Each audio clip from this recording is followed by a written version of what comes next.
Sacred Heart is proud to sponsor Pensacola Histories in recognition of the Daughters of Charity who brought their mission of care to Pensacola over 90 years ago.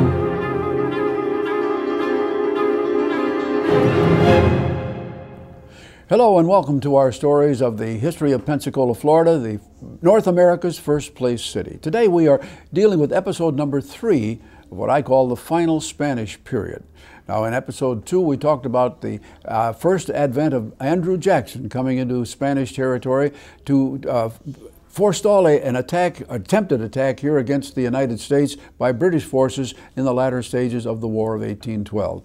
And that was basically where we stopped last time. Well, at that point in time, we're in the year 1814 now, and things have begun to change to the north of us. In the area which earlier had seen a number of Georgia families begin to move more and more into the Alabama, Mississippi area, now this became almost a flood. These people were coming in, they were settling down, and by now it was becoming apparent that there's no way the Creeks and the Choctaws were going to stop them. However, by the time, and as all of this began, the numbers of Georgians and others became so numerous that they began to build what we would today call a little, I guess we would call them fortress villages. There were several of them, and if we take a look at the Bruton, Alabama area today, you can kind of visualize where most of this was taking place. At Bruton itself, the United States Army came in and built a defense fort to help these settlers, and it was called Fort Crawford. Then around this, a number of little villages were formed. They were called Belleville and Sparta and Mason and Brooklyn, and all of these were attracted a number of people who had all of the skills and abilities of basically colonists. They were farmers and masons and blacksmiths and so on, and these things worked.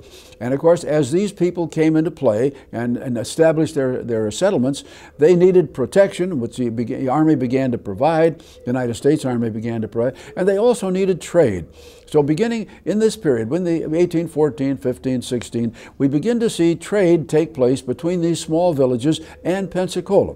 Now the Spanish governor was a little concerned on this. He was, and rightly so, he was afraid of the United States. He was afraid that this young country might one day just take it upon itself to move south and take over Florida. And he was certainly right in this, because as future history will tell us, the story would tell us, that ultimately was what happened. But at this point, the governors were trying to forestall this, and so they wanted to keep peace with the new settlers, and they arranged trade. And interestingly enough, the people, of course, at Brooklyn and Sparta would send things they had basically grown down the river, and then they would trade for things that the Spanish had in surplus. And surprisingly, such things as they had as surplus were coffee. We would hardly think that might have been one of it, but they had coffee and some of the food grains that the Americans wanted, the Spanish had, and it was a good trade. And it was in this period that the United States Army, but with permission of the Spanish, built the first road that ran from that general area down here to Pensacola, and it was a well-trafficked road for, of course, for the balance of the colonial period. Well, as all of this was going on, of course, the trade of the Indian trade that we had between the Indians and the Spanish for furs and skins, this continued, and that continued on an annual basis. So there was still a friendly relationship with the Indians, and of course now what had been Penton and Leslie and Company, it had become the Forbes Company, but still operated pretty much the same from the same locations. Well, we reached this particular period, and now a dispute occurs, which was an area of disagreement from the beginning of the final Spanish period, and that was what was to be the western border of Florida. Now the Spanish considered it as being the Mississippi River. The Americans did not agree. They felt that it should be in the area near Mobile, Alabama. And so back and forth, there had been little back and forth issues over the time, but now the Americans, to safeguard their own interests, sent an American troop of about 600 men led by a man named Wilkinson, General Wilkinson, and he occupied the fort at Mobile, and from that point forward, we now changed the map a little bit so that Florida's western border would be at the Mobile River rather than farther to the west. And that's, again, where things stood. Well, about now, the Indians begin to be very much concerned about the Americans, even more concerned, and they begin to become aggressive. And an Indian chief by the name of Tecumseh, who of course has appeared in many of the American history stories. Tecumseh came here not from Alabama or Carolina. Tecumseh was from the Middle West, from around Detroit. And he came down and began to try and organize the Indian tribes into a confederation that would oppose the oncoming move of the Americans into the Indians' territory. And Tecumseh came. He succeeded in getting a little bit of that organization, but some of the Creeks were fearful of this and they would not join. But some of them did. And so now the aggressiveness of the Indians trying to halt the movement of the Georgians and others into their territory proceeded this way.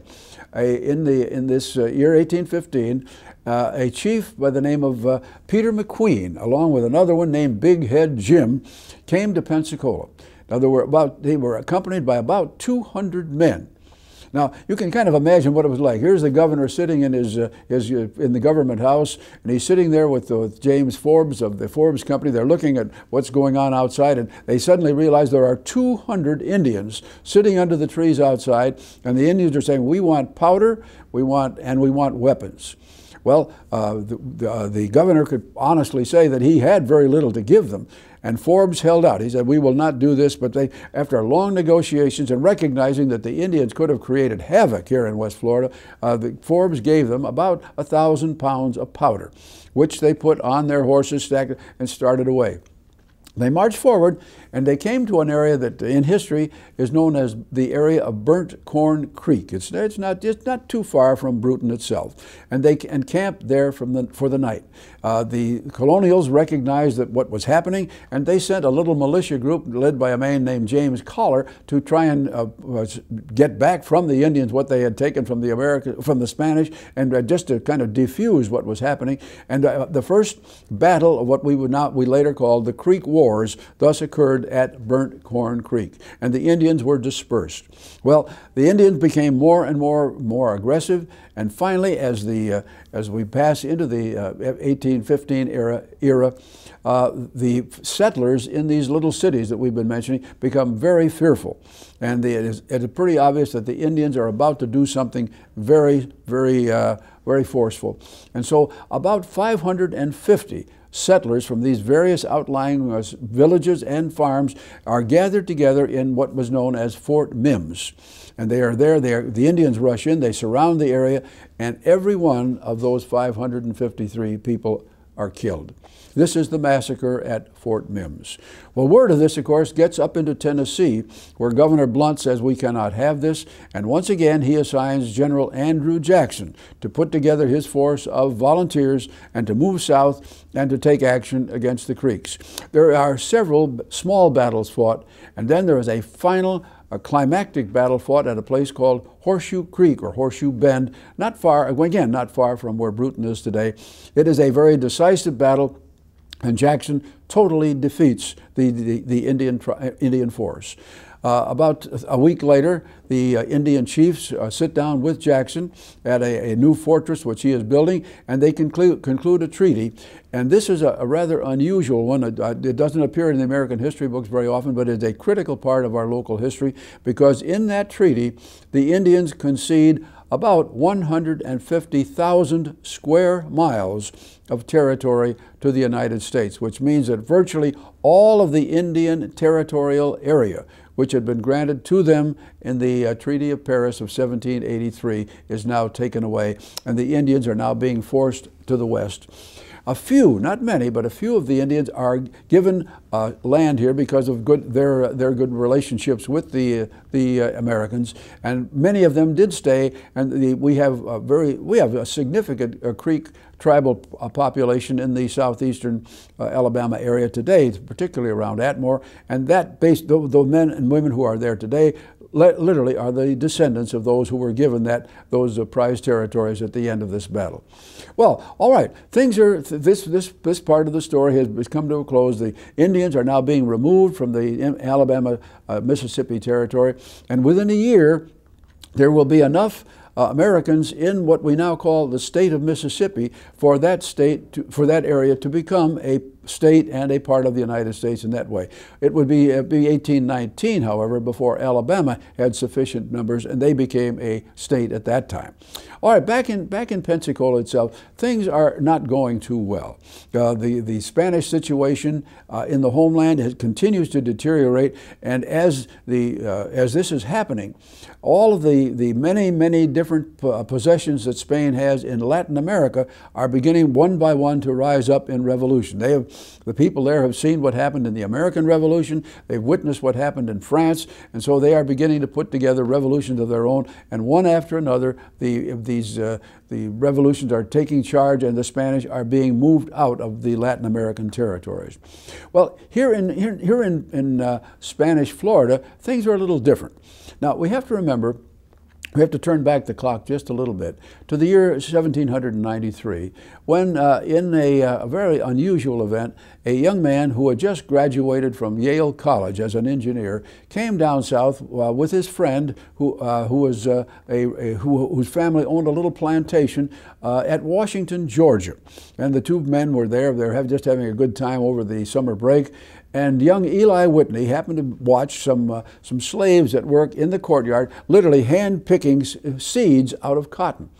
And he turned to his friend and said, is cotton worth anything and as a crop? And the man said, well, it would be if we could ever find a way to get the seeds out. So the story goes that Eli Whitney went out into the barn, found some scrap this and scrap that, and before he was through as an engineer, he had put together what became known as the cotton gin. Well, from that beginning, the cotton gin, of course, became a valuable part of American agriculture. It spread first to the plantations that had been set up originally by the British along the Mississippi River, and then quickly, as Alabama and Mississippi became states, plantations were developed in those states as well, particularly right along the border line between Spanish Florida and North American states. So we have plantations developing, and of course, as that happened, the plantation owners have bought and brought in slaves to run the agricultural operation. Well, as this happens, of course, that is a very unique situation, an opportunity. And so, beginning about 1816, a group of men who probably, we can't be sure, that probably came out of Louisiana, came over and they erected a little fort about where Apalachicola, Florida is today. And from this fort, these men would slip up, across the border into Alabama particularly, they'd do it at night, and they would entice the slave labor there to come south. What they would do is, you come with us and you're going to be free. Well, people, they accepted this call. They came in large numbers that way. They were snuck over, stolen, taken south, and they brought to the fort. And of course, what these men did was simply chain them up, put them on a ship, take them back to New Orleans, and where they would be resold on the slave market. Well, as all of this was happening, you can imagine that the plantation owners were furious.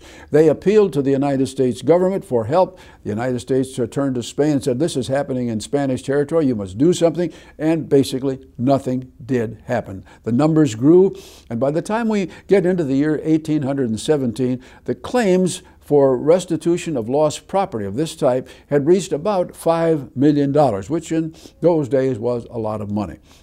Well, the question is what to do. By now, President James Monroe had succeeded Mr. Madison, and he was in charge. And so the American cabinet came together and said, we've got to keep faith with the people in Alabama. Let's turn to General Andrew Jackson. He's been there before. He knows the territory.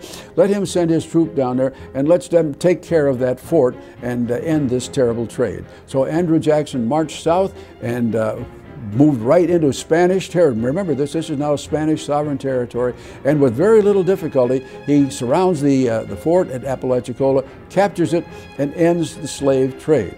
But that's only part of the Jackson story in episode 3.